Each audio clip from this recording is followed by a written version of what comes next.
guys, welcome to today's video. It is officially our mid-year of homeschool, and so it is time for a mid-year check-in. If you've never watched one of my mid-year check-ins or another mid-year check-in video here on YouTube, basically I go through everything that we started our homeschool year with, like any curriculum, anything I bought. I'm going to talk about it. I'm going to talk if we still use it, if we don't use it, pros, cons, all of that. So I have piles of stuff sitting next to me, and we're just going to go through it one by one. If you're new here, my name is Ashley. I'm a homeschool mom to 3 kids. I have a 5th grader, 3rd grader, and pre-K-er. We've been homeschooling for 3 years now. I share our entire homeschool journey here on YouTube, and if you like these types of videos, make sure you hit that subscribe button and give this video a thumbs up. I would love to be super organized and like be able to like be like, this is my 5th grader and this is my 3rd grader, but I can't. One, my 5th and 3rd grader do a lot of stuff combined, and so it's kind of hard for me to break it up when they're doing the same thing. And yeah, so we're going to talk about all 3 of my kids throughout this whole video. Well, let's talk about our first fail.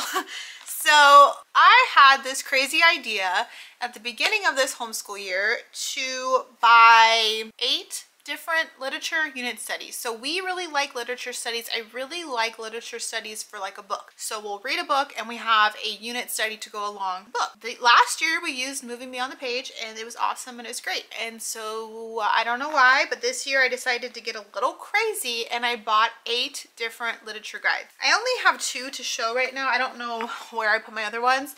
So like an example, like we bought, this is from Novel Units, The Bridge to Terabithia. This is from Novel Ties, and we bought other ones. I bought some off of like Teacher Pay Teacher, and here's the thing, as much as yes, I wanted to try them out, it's very hard to keep switching between completely different unit studies because like the expectations change, the workflow changes. And we had something that worked great for us. We love Moving Beyond the Page, and those reading units work amazing for us. And so 1 or 2 reading units in, we switched back to using Beyond the Page. So I did not end up using these. I'm actually going to be selling a lot of them. They're not my style. They're not what I like. I wasn't gonna spend time getting invested in them, so that was probably my first fail, is buying 8 different types of reading unit studies when we already had something that worked just great for us. Let's switch to a win, a positive thing. Our Saxon math has been tried and true and is holding strong. My 5th grader is using Saxon 6.5 and my 3rd grader is using Math 3, and we use Nicole the Math Lady, so that means they go online, Nicole teaches the lessons, and then they complete it in their Saxon workbooks, and it's just great. I do not see us changing math anytime soon. This is a great program. Both of my daughters are excelling and doing so great in math. Other math, my 3rd grader uses Kumon multiplication just as an extra supplement to help her multiplication skills. Because I've used multiple levels of Saxon older daughter, I know how important understanding your multiplication facts is for future levels. Your multiplication basically then transfers into every long problem you're going to be doing, every division problem. So I want their multiplication skills to like be on point, and I love this workbook. I also used it with my oldest daughter, and so if you have a child that you feel like needs that extra multiplication practice, or you just want to make sure that they're really solid in multiplication, highly recommend this book. Got it off Amazon, very affordable, very easy. It goes like step by step learning multiplication, memorizing like, you know, 1, 2 times 2, 2 times 3, 2 times 4, like all of those like over and over again. I think this goes up to 11s. I think it goes up to 11s maybe, and then there is the next level 2 up for like more practice on multiplication. But this book is amazing for learning multiplication facts. We will keep on the math trend while we're at it. We'll talk about Math with Confidence Kindergarten. I have slowly been using this with my pre-K-er. He completed the preschool math at home by Kate Snow, who makes Math with Confidence, and so I was just like, okay, well, he completed that, he did great at that, let's jump into this. We don't pick it up enough, to be honest. I mean, he's probably only done like 12 lessons in here. I don't have it. So this is the student workbook, but there's an entire teacher's guide. There's a lot of like manipulatives and games, and my son is very like, we need to, this is what do we need to get done? Let's get it done. done. So when I'm like flipping through a teacher's manual, trying to set up a game, trying to like, he's like not into it. And so that is why I don't pull this a lot, because I feel like it's just gonna frustrate him. So I am gonna be working with this and possibly something from the Good and the Beautiful's K over like the rest of this year into like his actual kindergarten year to really see like what is going to work best for him. So this one's in the middle. I'm not 100% sure how it's working for him yet. And just to explain, I don't like Saxon for the younger grades. I think Saxon should be 3rd grade and up, or even 4th grade and up. I like different curriculum for younger kids. So as much as I love Saxon, I don't think their early years are the best curriculum. I like their older years, if that makes sense. Let's talk about handwriting. So both of my daughters are doing handwriting practice, and they are using Zahner Blosser handwriting. I have levels 3 and 5. This is our first year using Zahner Blosser. Prior to this year, we were using the Good and the Beautiful. I do like this curriculum. I like that it's all in color.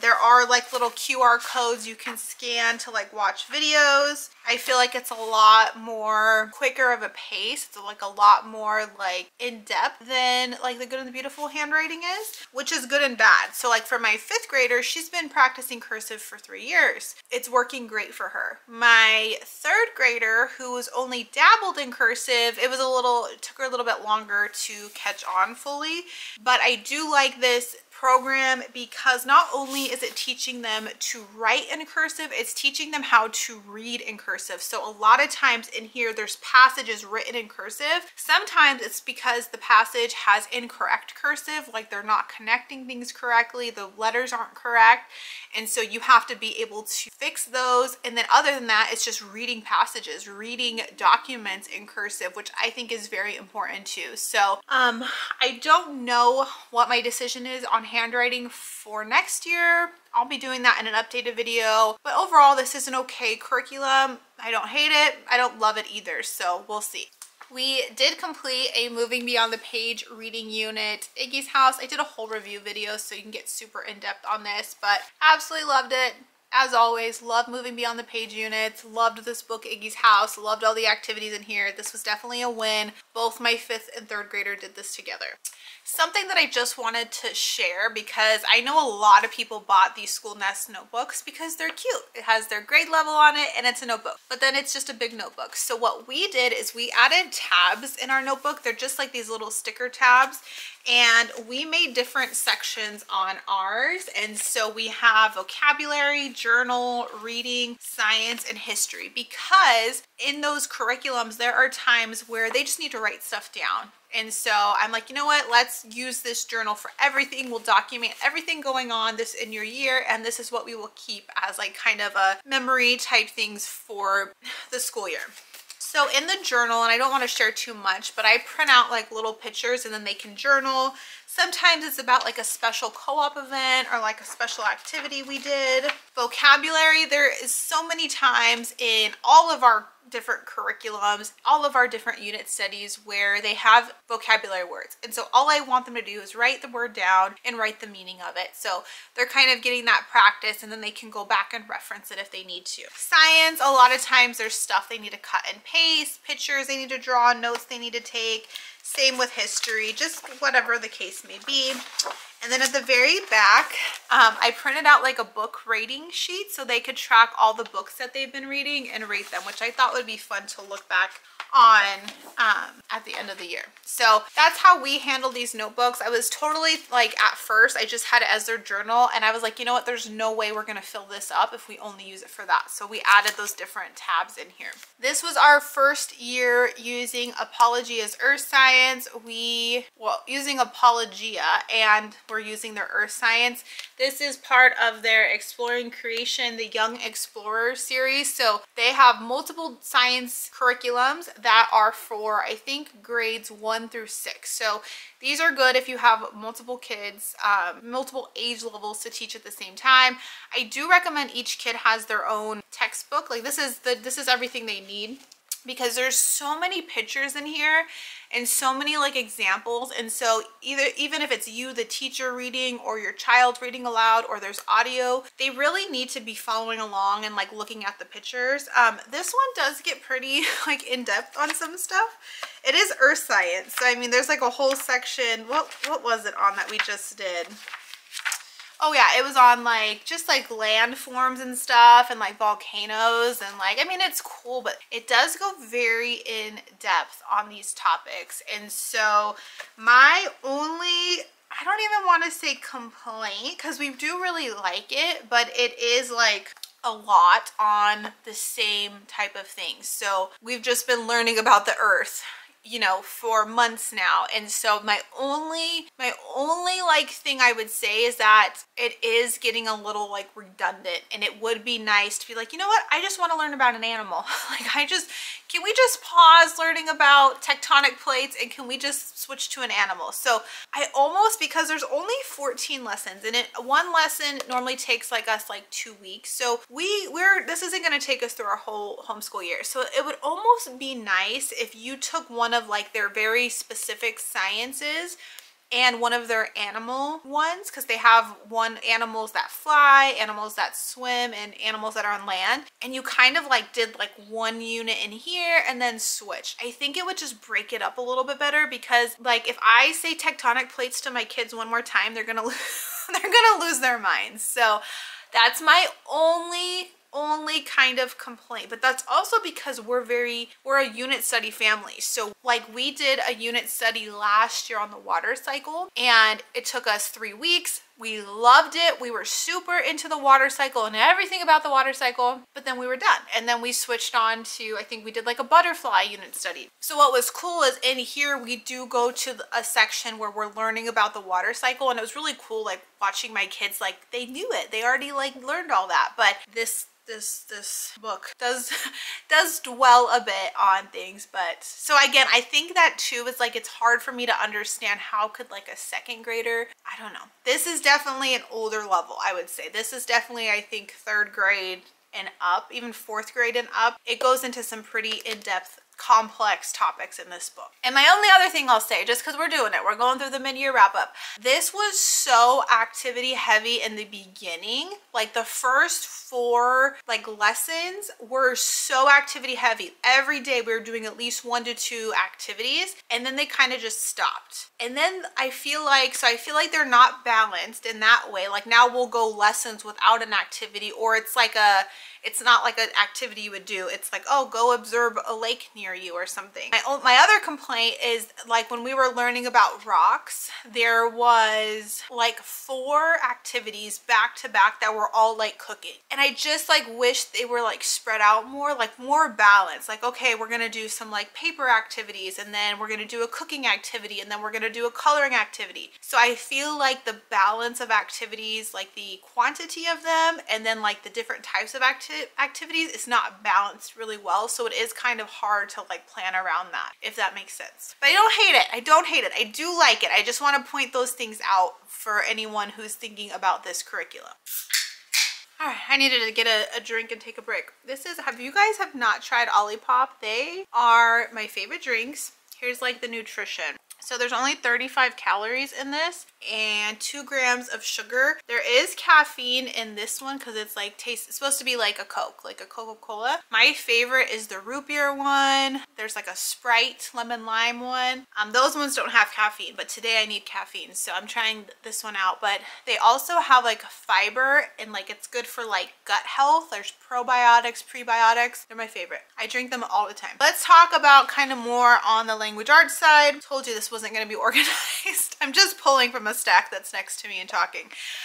So we've been using IEW Year 1 Level A, Structure and Style. We started it last homeschool year, so almost a full year now. So this time last year is when we started this, and both of my daughters have been doing it together. So we did what, 10 lessons? 10 units, we'll say. No, I'm totally lying. There's not even 10 units, I think, in this whole thing. We did three units last year, and so we picked up on units 4, and we're on unit 5 now. We started the year using this and we were doing fine. Both my girls do it. We watch the videos, they complete their writing lessons. We did pause because I wanted to switch into our grammar and word roots, which I'll talk about in just a minute. Okay, so are we halfway through? Yeah, we're more than halfway through. So there's 7 units total. We're on unit 5. So we only have 2 more units left. I am not sure how I'm feeling about continuing with IEW, to be honest. I do like it, and I think it works wonders for kids who are not confident writers. It really holds their hand and teaches them a very approach to writing. Now, that is my downfall too. It is a very unique approach to writing. This program is not standard how writing is taught in schools, in college, and wherever. Program, first of all, you need to understand how to teach it as a parent, and your kids will have a hard time branching out using other writing programs. So like for an example, we use Moving Beyond the Page language arts units which incorporate writing. They follow the standard writing process. This paragraph, you know, like what we were taught in schools, like here's a topic sentence, here's your paragraphs, your details, here's a conclusion sentence, here's a persuasive essay, here's a friendly letter, you know, like all those main things. That is not how IEW teaches writing. Now, again, we're only in year 1, and so I've kind of been like, okay, like we're gonna get there. And I do want to say that the writing does become more independent towards the end of this, but I don't know if I want to continue with this unique approach to handwriting. Does it work? Yes. Have I seen my kids' writing improve? Yes. Do they write great papers this way? Yes. Are they creative writing? No. They're being told how and what to write using this IEW program, and I feel like it almost boxes them in too much. And so I don't know. I am really thinking about it. That's why we took a break, and they've been using other things like our Moving Beyond the Page units to kind of practice writing. They're getting some writing in our Gather Round unit, which I'll talk about later. So I don't know. I have plans to go back to this, but I also am considering other options for next homeschool year. So we'll see. All right, let's talk about Beowulf Grammar. This is my favorite grammar program. If you have any elementary age kids up to middle school and you want to do a grammar program, get this grammar program. I'm actually have a video coming out in like a week. Is that right? A week on this again.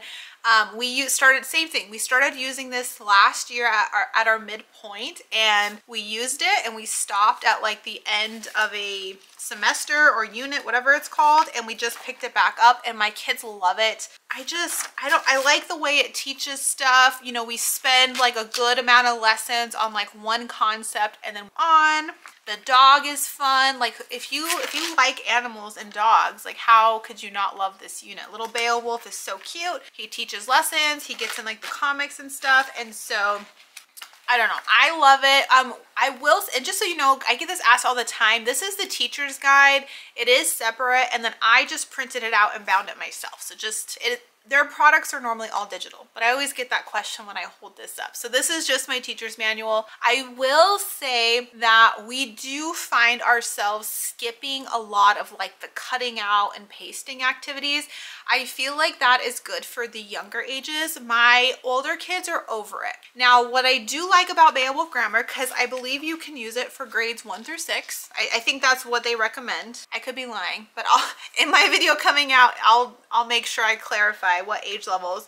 There is some stuff that goes over my 3rd grader's head, and there's those things my 5th grader latches onto. So that is why I think that this works, because it goes into a concept easily enough for younger kids to understand, but then it also does go in pretty in depth for those older kids. So you have to understand that this is written for multiple age levels and can be used with multiple age levels, but also don't harp on your kid if they're not understanding a very complex, you know, portion of what they're learning. As long as they're getting the basics, then that's great. And then maybe repeat this again in 2 years, and then they'll latch onto that harder concept, if that makes sense. So I love this. It literally takes 5 to 10 minutes to complete like the 1 or 2 pages of lessons that we do. It's so much fun. My kids are really understanding grammar, and I love this program. I'll be sad when we finish it, to be honest. We're getting close. I think we'll finish it this year, but I'll be sad, to be honest. So if you're not already, make sure you hit that subscribe button because I have a whole video coming out on Beowulf grammar.